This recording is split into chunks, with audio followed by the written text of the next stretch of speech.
Welcome to Birds of a Feather. This is your girl AJ, the Suburban Princess, back again. I haven't done my 5-question series in a long time, and I'm kind of glad that I had a little bit of a break because I wanted to basically pick people's brains once again. But it's a new year. I mean, I'm no longer asking the 2020 questions because we are now in 2021. But there's someone who I never got a chance to actually see in person in a long time, and someone who I've actually seen on social media, be very active in the community. And I'm just really glad she made time in her busy schedule to say hi and possibly bye from what I last talked to her. My Philly girl slash, I call her a glamazon in a way because I thought she was always very gorgeous, but at the same time, very, very serious about her craft and what she does and what she gets into. And you'll get to learn her soon. So welcome, Whitney. Thanks, AJ. What a wonderful introduction. I am happy to be here. Happy to catch up with you because you're right. It has been a while. It's been a couple of years. You don't realize how long until you think about the last time, because I bumped into you, obviously pre-COVID. I was out on a rare night down at BAAACK Bar with friends from out of town who decided to get together last minute. The mutual friend was from New York and she was staying in Philly for the weekend. And I didn't feel like going out right away, but I did, and I'm kind of glad it did. So I'd never been to BAAACK Bar. So seeing you and walking, like, go and get my order, come back, and then I'm like, why do I feel like I know this girl from behind? And then as soon as you turned your head, I was like, it's Whitney. But I still remember our first, I don't know if you remember this, but I remember first meeting you at Timmery's yes. clothing swap. Clothing swap, yes. Yes, that's why I remember you. Too. I remember you were very charming, and I just felt like, I'm like, okay, she doesn't seem as like wild and crazy like the other girls, but at the same time, I feel like, I'm like, I think I can vibe with this chick because I feel like me and her are more of the chill people. But yeah, you know, Timmery's out there. I just interviewed her actually last year. She was really sweet to do it. So it was really nice to do that clothing swap stuff. But now I know I ain't got nothing to swap because I pretty much, if I shop, I either keep it on or I grew out of it, and I ain't got no car anymore, so there's no way I can even get to everybody anymore. So, which is probably good. It's less of a bill, but whatever. So let's just jump right into what Birds of a Feather is. Just to let my viewing people know, anybody on my YouTube channel, I basically started this out of boredom in a quarantine, and I just felt like I wasn't really able to talk to people that I normally probably wouldn't see outside of my very close circle. So it really got away. It was a really interesting way to get to know people who I don't normally see. And Whitney, like we said, we just interchanged, like that's how we met. And like I said, she has made a very good impression in the community. And like I said, I wanted to interview her and basically pick her brain. So, but my first question I always want to ask people is, see, the icebreaker always used to be, you know, name 2020 in one word, but now that it's 2021, and I feel like we're slowly coming out of the quarantine phase, although some of us mentally, especially myself, haven't really left it yet. But if you could say one word to maybe sum up the transition into this new year, basically kind of remembering how 2020 went, if you could give it one word, and I know it's not easy, but this is why I do it, one word to sum up how you dealt with 2020 and into 2021. It is a hard one. I think what's coming to me is revival. Nice. And why particular? Because that word definitely is deep. And I feel like a lot of people kind of had a play on that same kind of a word, but they used either reset or, you know, someone I think I interviewed a while ago had said something about just kind of like participation. So what would you say revive is for? Like, why did you think of that? Yeah, a few things. So I, in 2021, made the choice to leave my full-time work and start my own consulting practice. And it's been an exploration of kind of reviving the parts of myself that I felt most passionate about, most engaged in. It's also been like a revival of community life. So getting to like revisit family and friends and like kind of come alive again in that sense. Yeah, so I think those are kind of the two things. It just felt like I was like breathing again and kind of not re-becoming the same person, but awakening the parts of me that I want to take forward with me. Yeah, that were dormant. Yeah, because 2020, I think everybody felt like there was obviously that kind of dormancy that we were not used to. Unlike myself, because I'm a homebody. So it was kind of like, cool, I could work from home. Cool, I'm good. But then it got to be the summer, and I even was a little hesitant to even go outside even then. But it got to the point where I did get a little antsy. So I think with you, what I'm even more fascinated is what drew you to, and I'm not doing this any order, but what drew you to community involvement? What was the moment that you were like, this is going to be part of this is my mission in life? Yeah, so this is where I'm probably going to get a little long-winded. Go ahead. So stop me if No, wherever. bring it on. So there's like two stories for me that were kind of pivotal moments in my life that I feel like, and this may seem premeditated, but as a community organizer, we often had to reflect on our why and what brought us to the work. So some of these I have been telling for a while, but Right. one of them is that when I was in high school, my family went like to church on Sundays, but that was about the extent of our involvement in the church. And my dad, when I was 15, decided to join a group that was doing a dental mission trip to Honduras. So going out into small villages, providing dental care, which really was just pulling teeth because people didn't have the means for brushing their teeth. Right. And so it was 2002 or 3. So he came back from that trip and was like, he rarely cried before that, and he couldn't talk about his trip for a week without bringing him to tears. And he said, the only way you're going to understand is if you go with me. And so 2 years later, my brother, my mom, and I joined my dad on a trip. And this time we were walking alongside people who had been gathering as a church but didn't have a building, and they had the foundation poured, but they just needed some manpower to kind of finish the construction of buildings and some homes for widows. And as I was doing that, I felt so welcomed. Like people, you'd go through the village and they'd just like wave at you. They learned our names on like one tour and would yell my name as I drove in and out of the village. We were there for a week. And they would like they wanted to invite you in. Like they had like one chicken in their home and they're like, come, we'll feed you. I was like, I can't eat your only chicken for the year. And I also came from a family that was full of hospitality. My parents were always hosting. So as we were meeting these kids, and I had high school Spanish at the time, I was the only person in our group of about 30 that had any Spanish. So one day after we'd gone out and we were resting by the river, it was Holy Week. So like all of the kids were out of school, families were in the river too, kind of on their vacation. And I just started talking with one of the kids. I was like, basic, like, ¿Cómo te llamas? ¿Cuántos años tienes? Which is like name, age. And after 30 minutes, every kid in the river was surrounding me. And it was just, I still give goosebumps talking about it. It was just a spiritual experience of like, oh my gosh, there is no wall between us, no translator needed. I can speak directly to a whole nother group of people. They can hear me directly and I can hear them directly. And so then I was inviting them, like, come visit me. Like, I want to show you my home. And my mom was like, you can't, like, I'd love for them to come, but like, they can't get there. Don't like get their hopes up. And I was like, why? So that moment spurred me in college to study Spanish and international studies. And my whole like senior thesis was on understanding immigration. And I was like, people were so welcoming to me. We call them brothers and sisters when we're visiting them there, yet in our own country, if they don't have a 9-digit number, they're like criminals and not wanted. And I was like, there's no, like, 11 million people here without papers.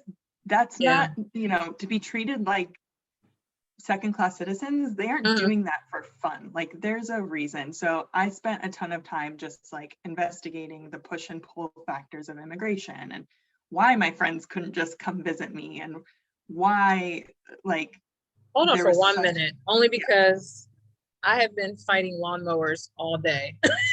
Oh no. Let me just pause Cool. here. No, no, no, stop. Felt really unjust that I had the freedom to travel and move around the world in ways that my friends didn't. And I also, after meeting friends that could be migrants themselves, and understanding the conditions that they came from, I knew that anybody who was, one, brave enough to make the trek north, and two, anyone that once they got there was coming from these same communities of beautiful, generous, welcoming people, deserved to be treated as such. And so that to me meant a systems change, because as I understood immigration law and got deeper into that, it just, there were systemic reasons why people were coming and didn't have a path to citizenship or even visas. So that was like the first thing that really spurred me into like social justice and building communities of like seeing people as equals and seeing that they weren't treated as equals in my own home, my own home country. And then I'd say there's kind of a second story when what my first experience as, I would say second experience as like a minority group, in terms of I lived in Costa Rica when I studied abroad for a semester.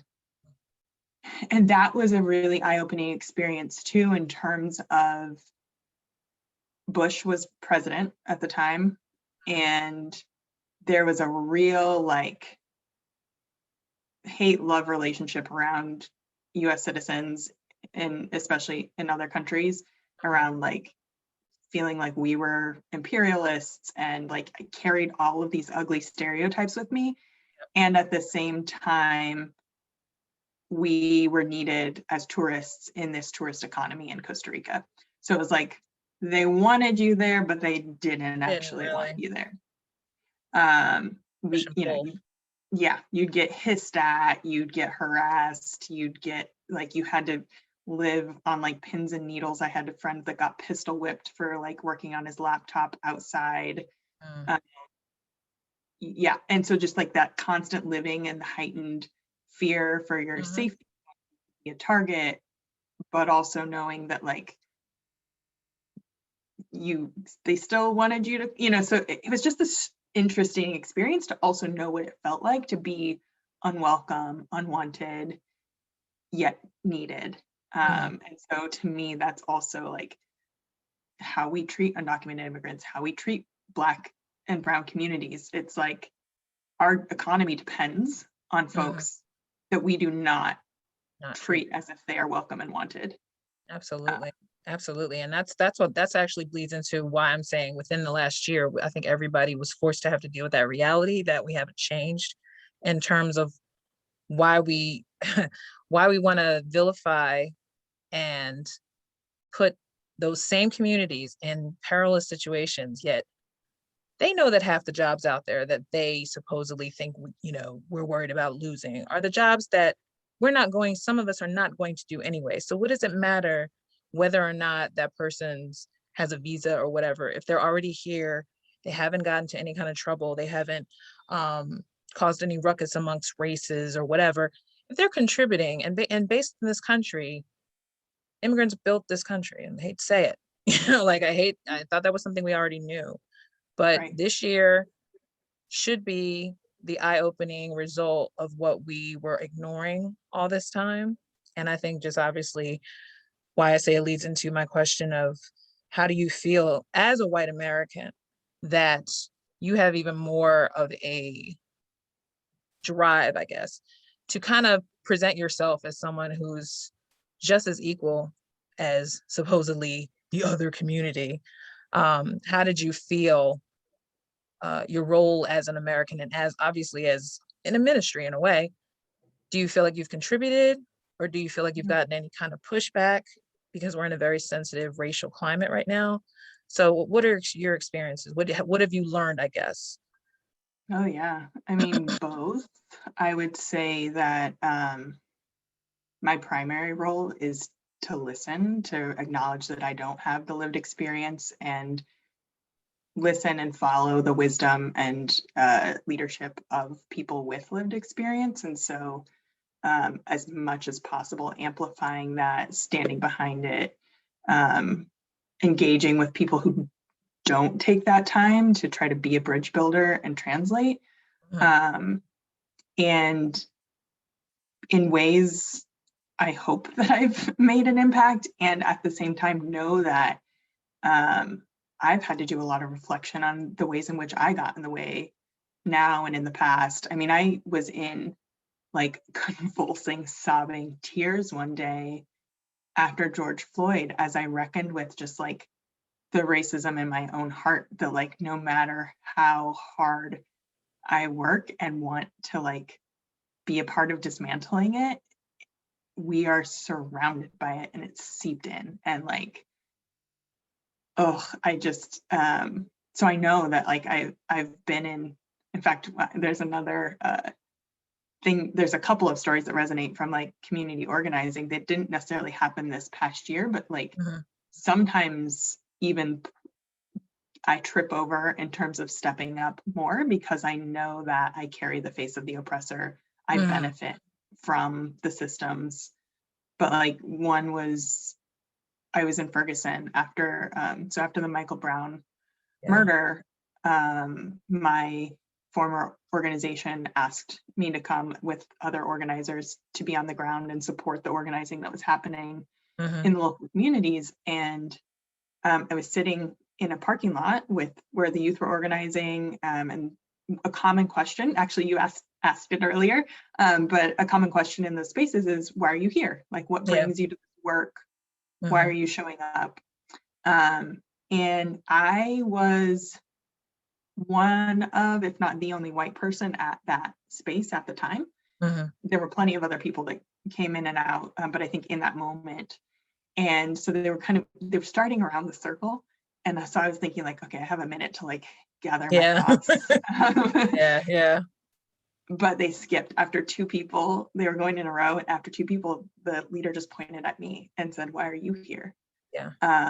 So they just got right to it. They're like, she's right there. Let's just go. They're like, all right, white girl, what are you doing in this? What are you gonna say? And I was just like, oh shit. You're like, okay. Choose words wisely. Like, right. Because they're, you know, and it gets at your like, why am I here? Like, why do I think I deserve to be here? What am I doing to like not, you know, when the blackout happened and the like conversations around like, your voice should not be the one that's speaking in this moment. Like, if anything, you're sharing Black voices. You're not doing it. You're not adding commentary. It's not about you. So I've tripped over that for sure.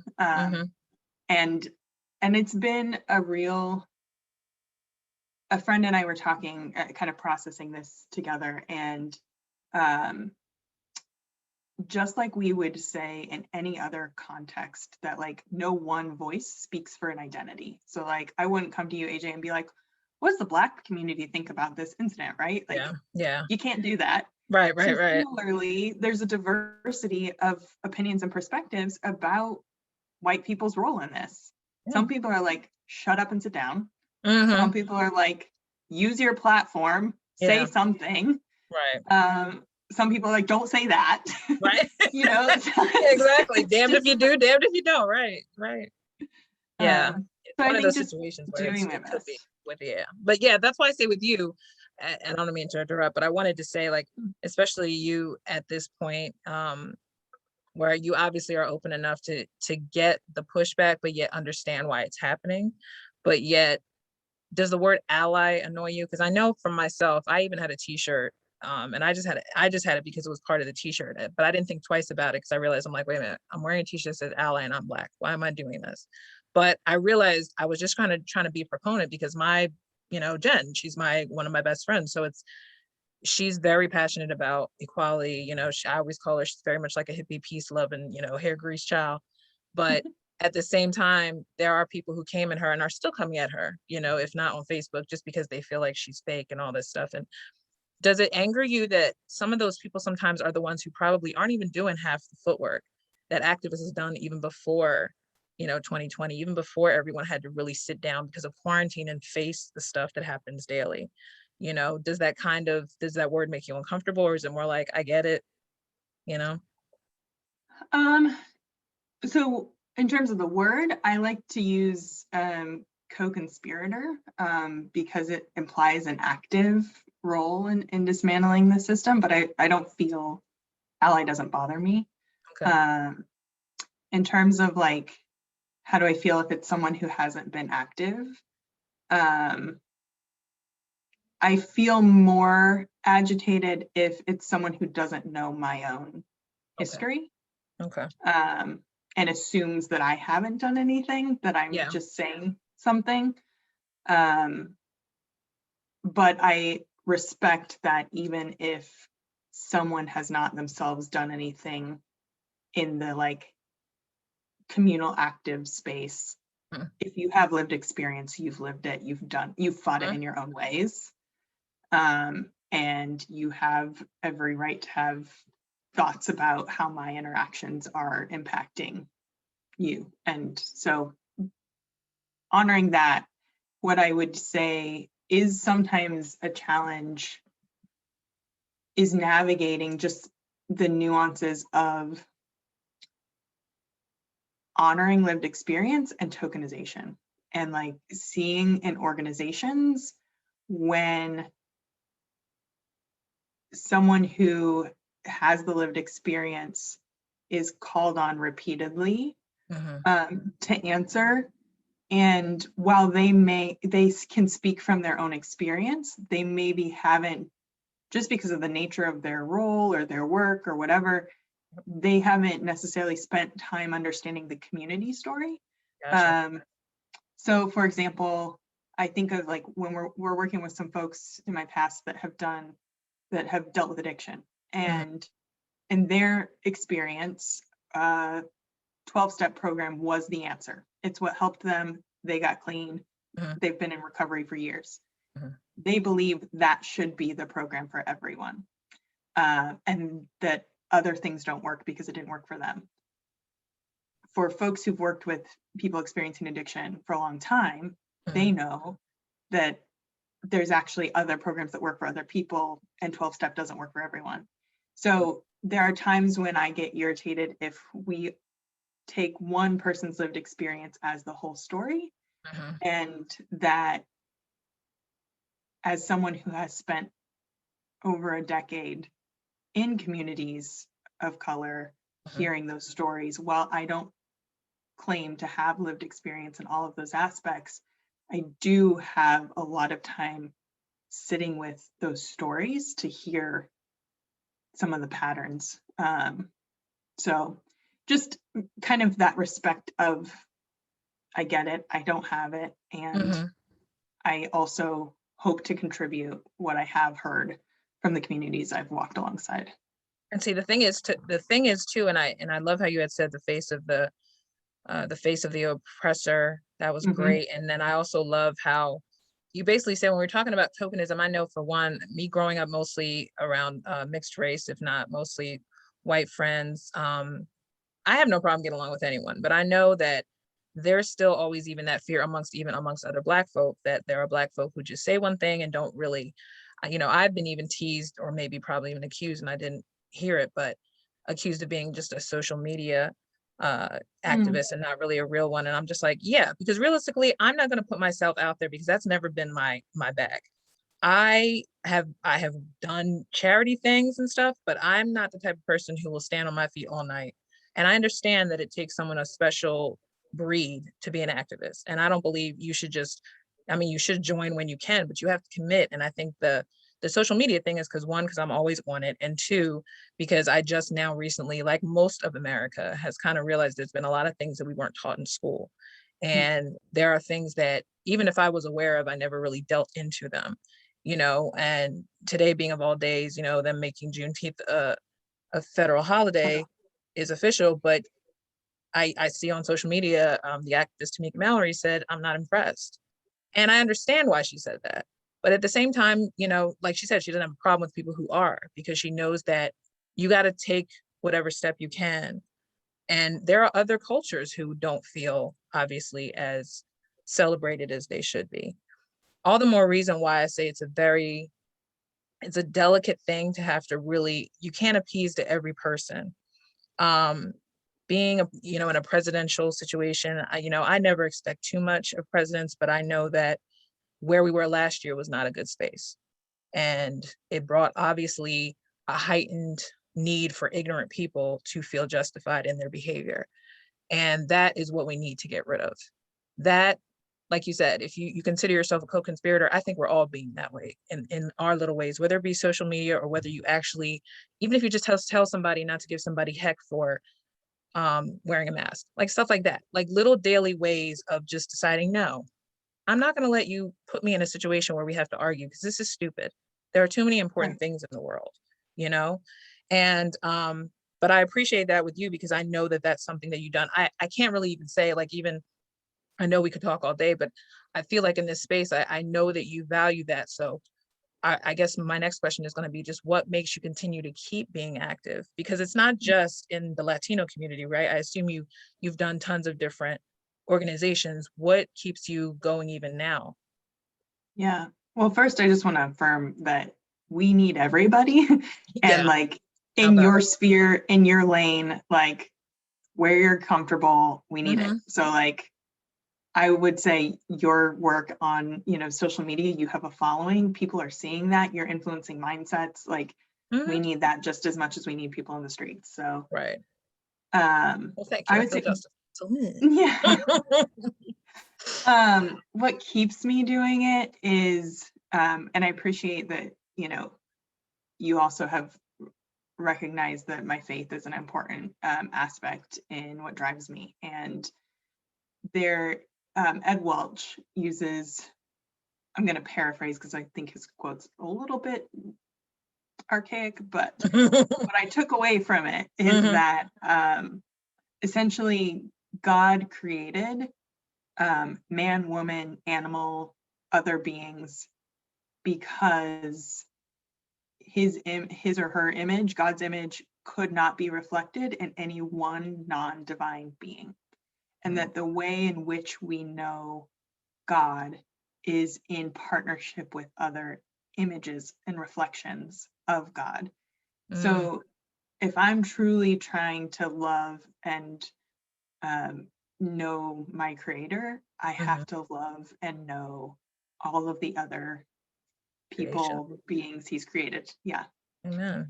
Yeah. And who is Ed Waltz again? Because I probably know, but just don't know offhand. Um, this is one of his books. It's When Okay. People Are Big and God is Small. He's an author. I think he's also maybe a professor at a Okay. local seminary.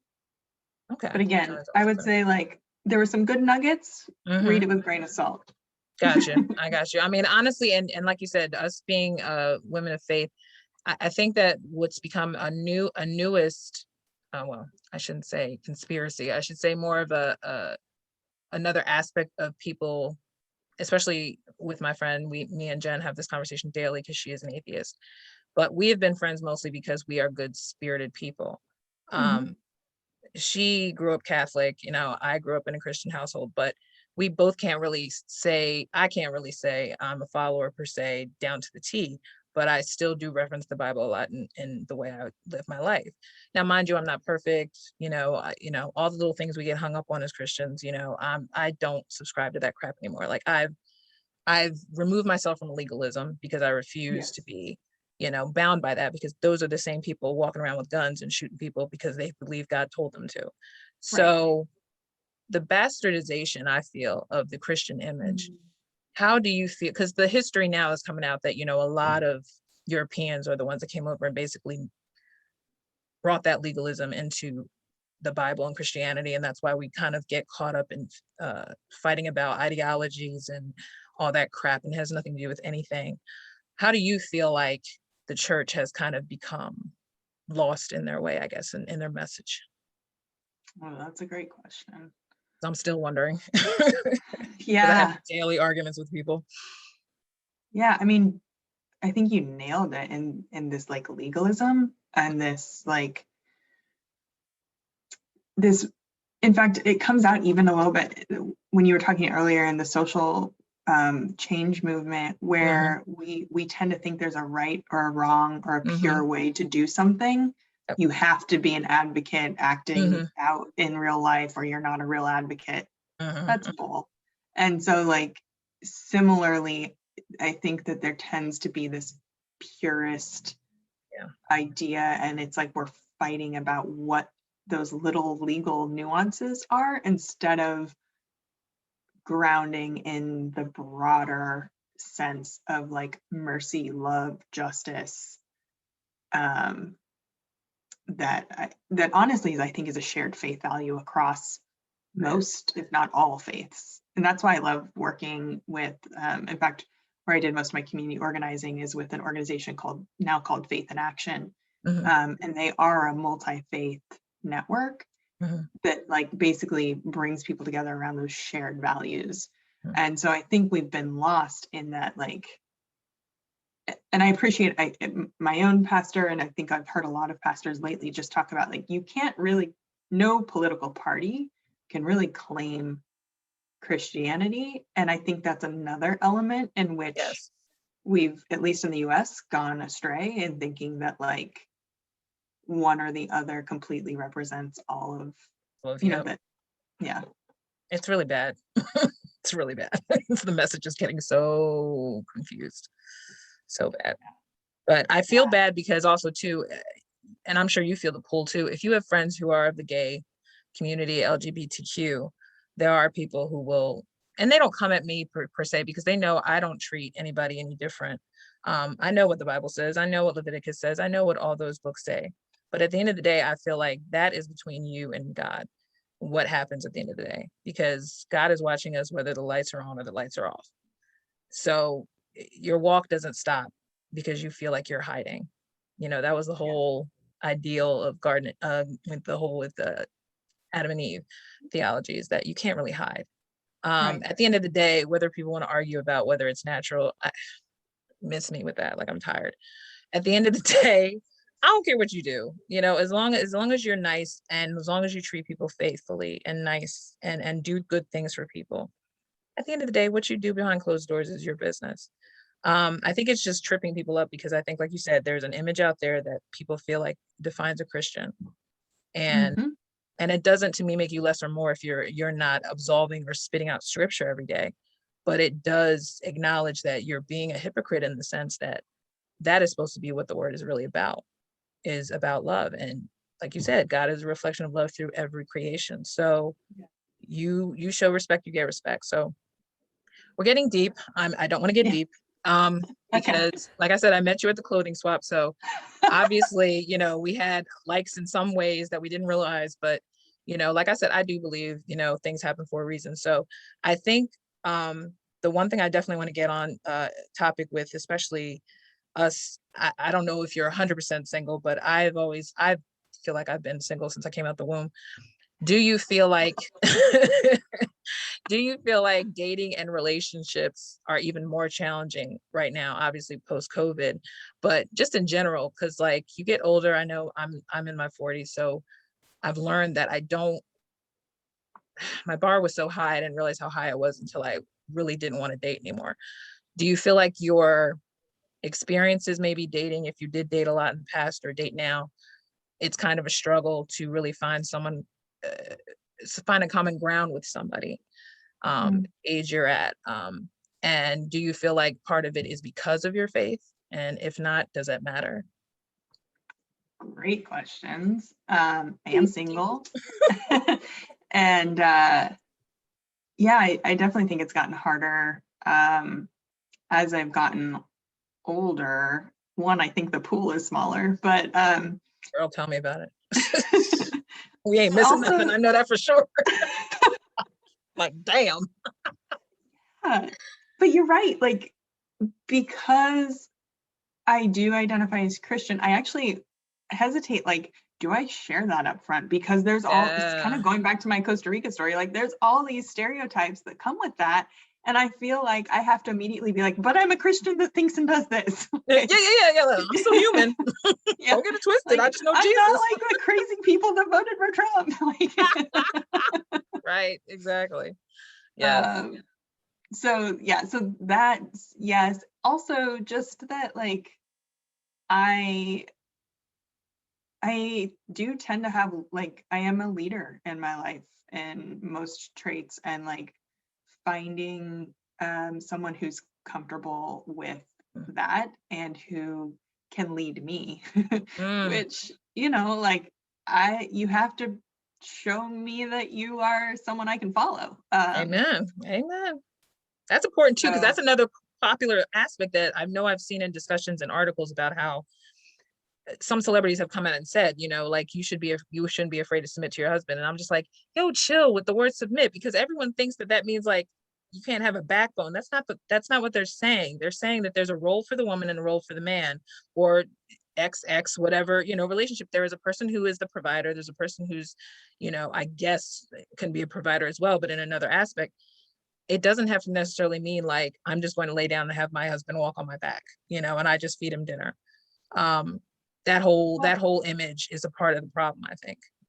and like I briefly dated someone who just like gave me hope, and Mhm. that like it gave me a glimpse of what I do, how that could look in terms of Mhm. like he was such a cheerleader and champion for like the work that I was doing. Like he Mhm. was, but not in like putting me on a pedestal way, in like he was equally badass and like doing cool things, and cherished what I brought to the table Mhm. without like patronizing it. Gotcha. I don't know if that makes sense, but it was No, no, I like, hear what you're saying. oh, this is what it feels like to be respected as someone who leads and taken care of. He then also, like I did feel taken care of, but Right. not in a way that I felt diminished. Gotcha. Gotcha. So it does exist. It just takes work. And sometimes it's timing too, I do believe. Like, I know part of my problem is I won't leave the house. So I know that's part of my problem.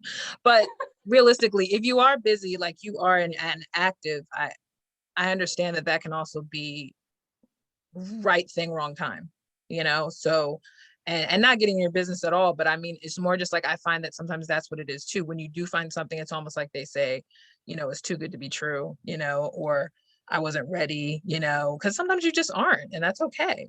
Well, and Um, you have things going in life. Like you are a confident, like you have multiple things that keep you energized and whatnot. And mhm, so like I assume you also are confident and comfortable spending time with yourself. And so too I much. feel like, right. So like sometimes the challenge is like, listen, Yeah. if you're gonna take 3 hours of my time, Hmm. it's gotta be like better than this yoga class I'm going to, Right, right. Yeah, exactly. That's how I feel. Like, and that's why I said I'm trying to watch having unrealistic boundaries, but the reality is that nothing has made me want to get out the house, put it that way. Yeah, And that's okay. you yeah. know. I don't believe in single mixers and all that crap. Like I just feel like that's just putting a sign on me that says I can't date. I'd rather just meet somebody organically. And I had one in my 20s. I don't know what happened in my 30s. It just all went to hell. But just My friends and I in our 30s have talked about this. There are just less natural like events. yeah, You're not in school anymore. You're not like at young professional right. meetups. You're meeting most people at work, and that gets tricky. So it's Yeah, just like or yes, house parties where like your friends are all already paired off, and so you're lucky if yes. someone brings another single person. Right. And they're usually someone, it's like, why did you think I would like him? Because everyone always, God forbid you get, oh, he's a nice guy. What does that mean? Because 9 times out of 10, the nice person, I'm like, I didn't want him to look like a couch. Like, come on. Like, what are you saying about me? Well, he's nice. Stop being, what did someone say? Stop being so like picky and so, like just get to know somebody. And I'm like, I can't. That's just ugly. I can't. I'm sorry. I am selfish. I'm sorry. I want you to at least give me a reason to want to talk to you. Dang. Like, don't just put somebody in front of me just because they're like, oh, they're single and they're nice.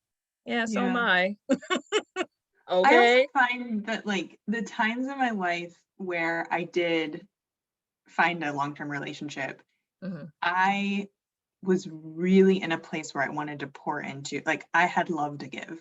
I Mhm. was like ready and wanted to like be devoted to or invest some time in like building a relationship. Um, and sometimes I actually wonder if I have built community so well that like all of my love is given and I'm not like dying to find somebody else to give it to. Whitney's like, tap, tap, tapped out. I understand. I understand. I always say people who are, if they're not social workers or any kind of thing that involves like, because people absorb your energy. So Yes. my last question to you was how have you taken care of yourself? Because obviously that's been a popular question too in the new year. How well, the latest saying I see, that I follow this person on TikTok who always says, how is your heart? And so I Mm, will ask you, Whitney, how is your heart? thanks for asking. It Mhm. I feel like it depends on the week, but this week it is full. Oh, Um, good. yeah, and I think that that is partly because it's really important to me to align my life's work with my values and my passions. Mhm. And when I notice that I'm not getting to use those, Mhm. I just feel kind of dead. Yeah. And I feel like this week I've been in a good flow with that. And then also community. Like I really do just I thought I was similar to what you were saying. Like I thought I was an introvert, Yeah. and was like, hey, I don't mind this whole work at home thing. In fact, I chose to do it now permanently. Right. But uh, when I realized that most of my work pre-pandemic was out in the community and in meetings and like with Mhm. people all Mhm. day, Mhm. that when my work shifted to like pretty solo, I was like, Mhm. where are all the people? Like I don't feel normal. What is going on? Oh my goodness. What So about what has you? How's been, your heart? oh me? Oh, okay. Um, well, it's funny you say I'm confident because I had a couple shifts I know during quarantine where I wasn't so confident, especially because career wise, I know I'm not where I want to be. But I've had that battle for years, and sometimes I've noticed that I don't feel as bad for myself anymore because I think I realized that there are just certain things that I just wanted to do and did the work. And I realize now that all that filler for the last like 20 years has really shown how much I really didn't apply myself because I didn't believe I could do it. Um, Hmm. so a lot of that, my heart right now is full because my sister and the kids are here. And I live with my mom for right now because I knew for a while I had a very rough going living on my own and had to come back home. And I'm blessed that she's here. I'm blessed that we get along, because not everybody gets along with their family. Um, but my heart is full because there's activity in the house and there's, the kids are getting bigger and you're an auntie. So it's like, I feel like an auntie was always going to make you feel like you have a purpose. And so my heart is good right now, but I know during quarantine, I had moments where I was like, what am I really doing? You know what I mean? Like, I don't, and I thank God for my friend Jen's belly classes and stuff, because she really got me out of ruts when I wasn't doing anything physically for my body, health wise. And so she's been helping me in that aspect. But yeah, I mean, honestly, I can't complain, but I know that the next like 10 years of my life, I don't want to feel like I wasted a lot of time, you know? So I do think that, like, that's why I joke now, like, I'm like you, I'm ready to see friends, but I'm not necessarily ready to jump in that and dating and career. Like there's gotta be, everything has a place and a purpose and a time. Well, and it sounds like you are starting to hone in on what you want to achieve next in terms of your career next step. Yes, as you see, this is part of it. Like I'm trying to brace myself to understand why it's important to at least practice this type of interactions, because I know that when I used to take acting classes when I was younger in my 20s, I used to always have a problem looking into the camera directly because I used to always think it was weird. I'm like, why am I looking at this circle? So part of doing the Birds of a Feather, it started out as just me venting about sports on my Spotify. And then it became, well, I need to learn how to get comfortable with the visual, because as you can see, my appearance, I'm totally not even thinking about camera ready, but I was just like, whatever. I don't care. I just literally signed off for work. I wanted to commit to my time. But it's one of those things that it takes a while to get used to seeing myself on visual. So I've always kind of secretly wanted to be a VJ back in the day, TRL days. That was my dream. So yeah, so voice acting has been the more realistic goal for me right now because it's something I can practice and not have to necessarily show my appearance all the time. But I've been hearing when I call into my sports radio show that I love that people love my voice. So that's where I decided voice acting is the next hurdle because I want that to be like my side hustle / full-time gig that I can commit to, you know what I mean? And will also make me money. So I'm going to follow up because my roommate was just talking about, there's a website where you can hire voice actors, and her complaint was she wanted a woman and there were no women of color on the Speakers Bureau.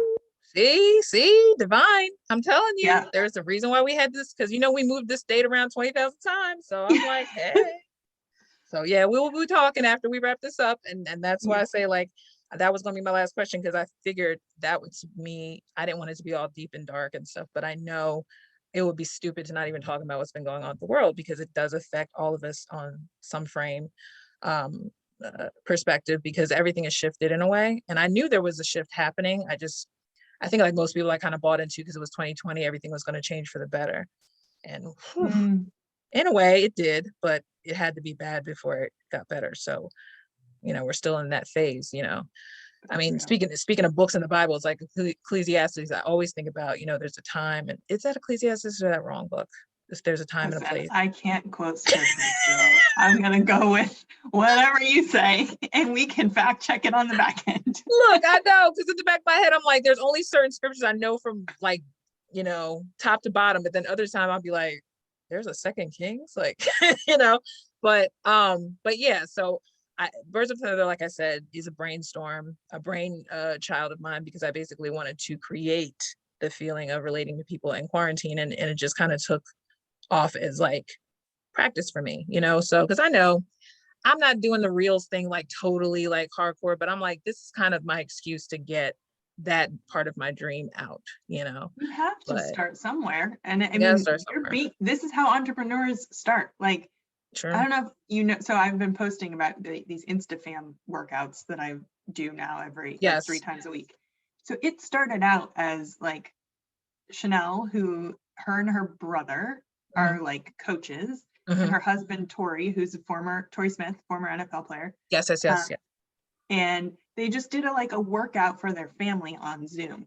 And then it started growing with friends. And then they started posting about it and people wanted in. So they put a registration link up. And like a year later, they have like 400 people registering for these 3 times a week Zoom classes, paying $20 a month. And it just started out doing what you're doing. Yeah, you're right. And I always used to see those and not question it. I just always loved his family, because I loved watching the boys grow up, on his Instagram, because the boys are so cute. But you're right, because I wasn't really connected. But even though I had seen yours, I wasn't putting 2 and 2 together yet. And then I was like, wait a minute, I did see the one with Tori Smith. I was like, what's going on? But yeah, no, you're right. That is how it starts. And like I said, I do get feedback from people from my podcast from time to time, but this was like the visual for a version of it. But I thank you so much for even making time for this, because like I said, I would have never been able to talk this death with you, just like, going and coming, because, it took quarantine for me to want to do it. But that's why I wanted to reach out to people like yourself, because like you said, you may or may not be in the area soon. So, as you're moving on, hopefully, even if we have to talk, through the internet or through Instagram, I appreciate you for even making time. I really do. I appreciate the invitation. Your thoughtfulness in these questions. Like, I love conversations like this. Like I could, and so just thank you for that, because that was life-giving. And I can't wait to listen to more of your conversations like this with others. Yes, and you're going to see different colors, because there are some people that I still didn't get to off my Twitter crew of people, and some of them are being camera shy, and I'm just like, darn it, you will get on here, even if I'm on here for 15 minutes, I will make you do it. So yes, but I definitely will be hopefully still staying in touch, if not through the internet. And I wish you well in whatever is in front of you, because I know you're going to be positive and wonderful and beautiful, and just keep being a good light out there, because Lord knows people who People need it, as you can tell. That's why we're all tired.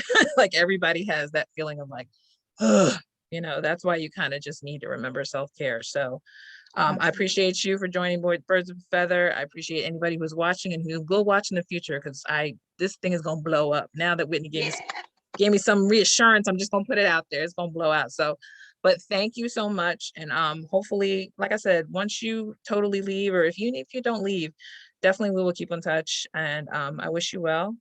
And I guess I will say goodbye. Bye. Sounds good. Same to you. Take care, AJ.